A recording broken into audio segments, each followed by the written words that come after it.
It's also about how marketable are you at the time that you're entering the industry.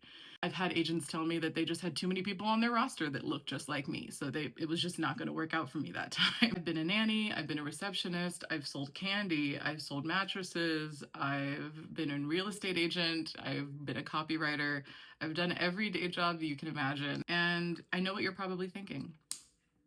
Why not just call Terry up?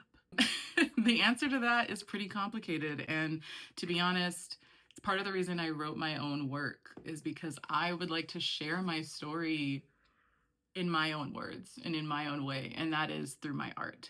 But what I will say, one of the biggest misconceptions about Nepo babies is that your parent is automatically willing to put you on. But not every parent is like that. Some relationships with parents are complicated. The sort of catch-22 is that like when you do all the things that people say Nepo babies should do, like train and study and hustle and even change your name to distance yourself professionally so that you can forge your own path, build connections on your own, build networks on your own, people still go, well, why didn't you just have your dad call? And when you do use his name and say, hey, I'm a Nepo baby, my dad's famous, people go, you're taking the easy way out. The reality is that I cannot escape who my father is, so I have decided to embrace it because let's be honest, that's the only reason any of you are watching this video right now. The discourse around Nepo babies has become very convoluted, and you're never going to catch me on a podcast talking about how I had to prove myself more because my dad is famous. That is not true. Privilege is real.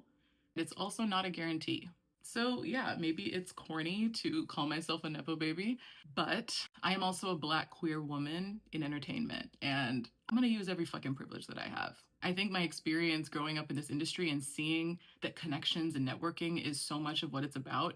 My dream is a world where nepotism as it exists today is a thing of the past, and we're all just helping each other put each other on. That's it.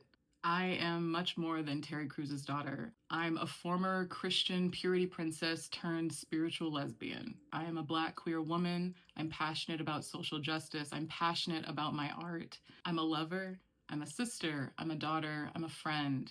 I'm an artist. And I want to make the world a more inclusive, accessible, human-centered place in the world of entertainment and beyond. I hope that you'll join me in that venture. Everything is marketing these days, so now that I have your attention, I hope you'll stick around to see what I do.